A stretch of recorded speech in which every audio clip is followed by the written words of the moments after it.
3장. 또 여호수아가 아침에 일찍이 일어나서 그와 모든 이스라엘 자손들과 더불어 시딤에서 떠나 요단에 이르러 건너가기 전에 거기서 유숙하니라. 사흘 후에 관리들이 진중으로 두루 다니며 백성에게 명령하여 이르되, 너희는 레위 사람 제사장들이 너희 하나님 여호와의 언약궤 매는 것을 보거든 너희가 있는 곳을 떠나 그 뒤를 따르라. 그러나 너희와 그 사이 거리가 2000규빗쯤 되게 하고 그것에 가까이 하지는 말라. 그리하면 너희가 행할 길을 알리니 너희가 이전에 이 길을 지나보지 못하였음이니라 하니라. 여호수아가 또 백성에게 이르되, 너희는 자신을 성결하게 하라. 여호와께서 내일 너희 가운데에 기이한 일들을 행하시리라. 여호수아가 또 제사장들에게 말하여 이르되, 언약궤를 메고 백성에 앞서 건너라 하매 곧 언약궤를 메고 백성에 앞서 나아가니라. 여호와께서 여호수아에게 이르시되, 내가 오늘부터 시작하여 너를 온 이스라엘의 목전에서 크게 하여 내가 모세와 함께 있었던 것 같이 너와 함께 있는 것을 그들이 알게 하리라. 너는 언약궤를 맨 제사장들에게 명령하여 이르기를, 너희가 요단 물가에 이르거든 요단에 들어서라 하라. 여호수아가 이스라엘 자손에게 이르되, 이리 와서 너희의 하나님 여호와의 말씀을 들으라 하고 또 말하되, 살아계신 하나님이 너희 가운데에 계시사 가나안 족속과 헷 족속과 히위 족속과 브리스 족속과 기르가스 족속과 아모리 족속과 여부스 족속을 너희 앞에서 반드시 쫓아내실 줄을 이것으로써 너희가 알리라. 보라, 온 땅의 주의 언약궤가 너희 앞에서 요단을 건너가나니 이제 이스라엘 지파 중에서 각 지파에 한 사람씩 12명을 택하라. 온 땅의 주 여호와의 궤를 맨 제사장들의 발바닥이 요단물을 밟고 멈추면 요단물 곧 위에서부터 흘러내리던 물이 끊어지고 한 곳에 쌓여 서리라. 백성이 요단을 건너려고 자기들의 장막을 떠날 때에 제사장들은 언약궤를 메고 백성 앞에서 나아가니라. 요단이 곡식 거두는 시기에는 항상 언덕에 넘치더라.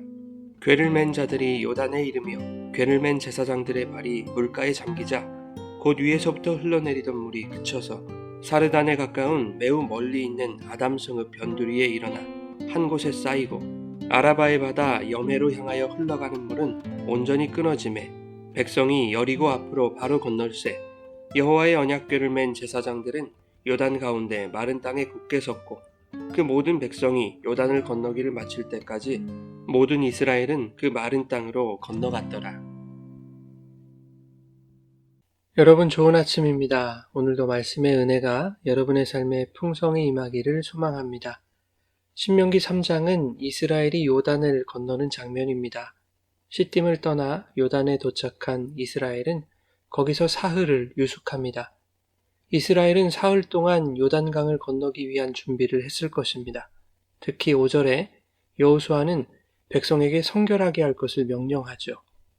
출애굽기 19장에서 시내산에 하나님이 강림하시기 사흘 전에 모세가 백성들에게 그들의 옷을 빨게 하고 성결하게 하여 셋째 날을 준비하도록 한 것과 유사합니다.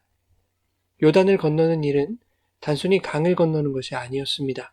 하나님이 약속하신 가나안 땅을 차지하기 위한 가나안 7족속과의 전쟁의 시작이었기에 이스라엘은 하나님의 거룩한 군대로서의 정체성을 다지며 옷을 빨고 스스로 성결하게 함으로써 시내산에 임하셨던 하나님께서 앞으로 치르게 될 거룩한 전쟁 가운데 함께 하시기를 간절히 구했을 것입니다. 사흘 후에 이스라엘 관리들이 진중에 두루 다니면서 출정 명령을 하는데 무작정 건너는 것이 아니라 몇 가지 원칙을 지키도록 명령하죠. 제사장들이 언약궤를 매는 것을 보거든 그들의 뒤를 따라야 한다는 것이었습니다. 또한 언약궤를 맨 제사장 무리와 백성 사이를 2000규빗, 즉 900m 정도의 거리를 두고 따라와야 한다는 것입니다. 언약궤는 하나님이 이스라엘과 함께 하심을 증거하는 임재의 상징입니다. 그 언약궤가 제사장들에 의해 선두에 선다는 것은 하나님이 이스라엘에 앞서 일하신다는 것을 말씀하는 것이죠. 이스라엘은 그 하나님을 바라보며 나아가야 한다는 것입니다.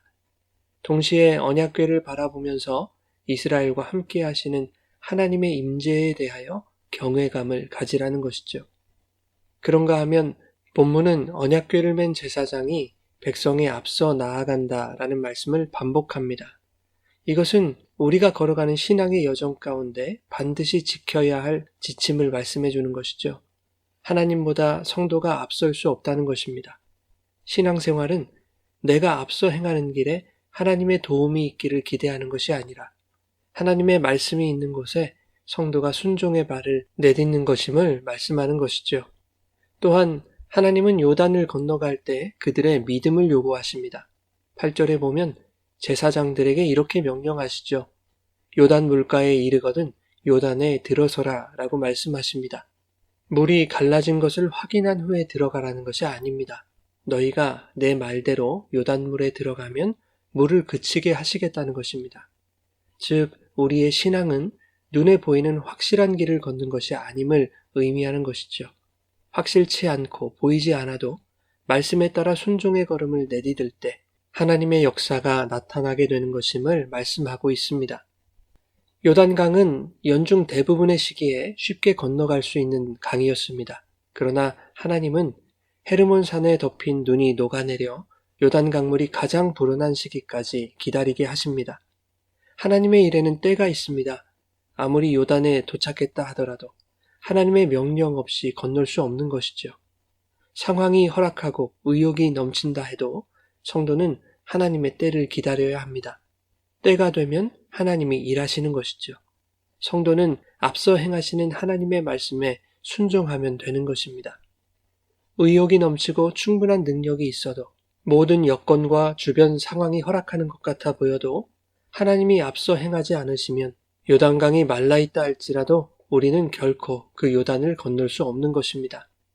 하나님의 때는 우리가 이해하기 어려운 상황일 때가 많습니다.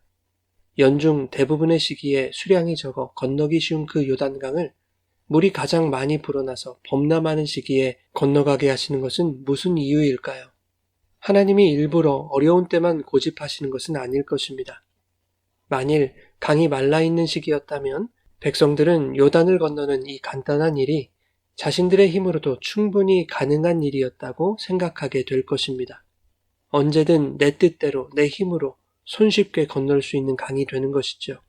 그러나 하나님께서 요단이 범람하는 때를 택하신 것은 그 요단은 하나님의 능력이 아니면 건널 수 없는 강이라는 것을 말씀하려는 것입니다. 언제라도 맘만 먹으면 내 힘으로 건널 수 있는 강이 아니라 하나님이 함께 하실 때에만 건널 수 있는 강임을 보여주는 것이죠. 요단을 건넌다는 것은 그런 의미가 있는 것입니다. 세상이라는 죄악의 바다는 내 힘으로 건널 수 없고 주님이 나와 함께 하실 때 세상의 바다를 건너 영원한 천국에 이를 수 있음을 의미하는 것이죠. 그러므로 성도의 모든 인생이 임마누엘 하나님의 능력과 그분의 구원의 역사 안에 있다는 것을 깨닫게 된다면 그때가 바로 하나님의 때를 살아가고 있는 것입니다. 출애굽 당시에도 하나님이 이스라엘 백성을 홍해로 인도하셨습니다. 이것은 오직 하나님이 행하시는 구원의 역사를 바라보게 하신 것이죠. 출애굽기 14장 13절과 14절에 이렇게 말씀합니다. 너희는 두려워하지 말고 가만히 서서 여호와께서 오늘 너희를 위하여 행하시는 구원을 보라. 여호와께서 너희를 위하여 싸우시리니 너희는 가만히 있을지니라. 범람하는 요단의 물을 바라보며 이스라엘 백성은 선조들이 경험했던 홍해 사건을 떠올렸을 것이고 이것이 우리를 위해 행하시는 하나님의 구원의 사건임을 고백하며 감격했을 것입니다. 뿐만 아니라 이제 시작될 가나안 정복전쟁은 우리가 싸우는 것이 아니라 하나님이 우리를 위해 싸우시는 전쟁임을 깨닫고 다시 한번 잠잠히 하나님의 구원을 바라보게 되었을 것입니다. 그런가 하면 요단강을 건넌다는 것은 가나안 정복전쟁의 승리를 확인받는 것과 같습니다. 10절에 보면 살아계신 하나님이 너희 가운데 계시사 가나안 7족속을 너희 앞에서 반드시 쫓아내실 줄을 요단강을 건너는 이것으로서 너희가 알게 될 것이라고 말씀하고 있기 때문이죠. 즉 요단을 건너므로써 미래에 있을 승리에 대한 확신을 갖게 되는 것입니다.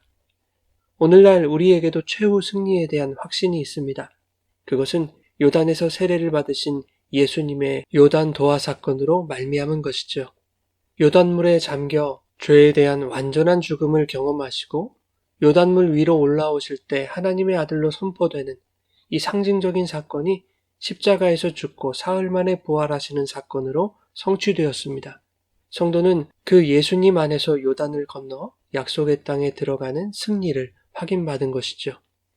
이제 언약궤를 맨 제사장들이 백성에 앞서 요단 강물에 들어가자 위에서 흐르던 강물이 끊어지고 요단은 마른 땅이 되었습니다. 모든 백성이 마른 땅을 밟고 요단을 건널 수 있었습니다. 한편 13절에 여호수아는 요단의 물이 한 곳으로 쌓일 것을 예견하죠. 홍해의 물이 갈라져 벽이 된 것처럼 요단의 물도 갈라질 것이라고 말하고 있는 것이죠. 여호수아의 이러한 예견이 현실로 나타나게 된다면 이스라엘 백성은 여호수아를 홍해를 가른 모세와 같은 영적 지도자로 인정하게 될 것입니다. 그런데 그 일이 일어났고 하나님은 여호수아의 지도력 초기에 백성들로 하여금 여호수아를 그들의 지도자로 인정하게 만드신 것입니다. 내일 살펴볼 4장 23절에서는 홍해 사건과 요단물을 마르게 하신 사건을 같은 사건이라고 말씀합니다. 이 두 사건은 앞서 언급한 대로 예수님의 요단강 세례 사건으로 나타났고 그리스도의 십자가와 부활로서 성도가 세상의 바다를 건너는 구원을 성취하셨습니다.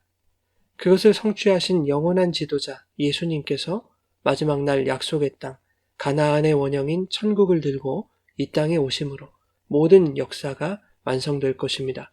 그날을 기대하고 소망하며 오늘도 우리 앞에 계신 주님을 바라보고 의지하여 우리에게 명하신 요단을 믿음으로 순종으로 걸어가시기를 예수님의 이름으로 축원합니다.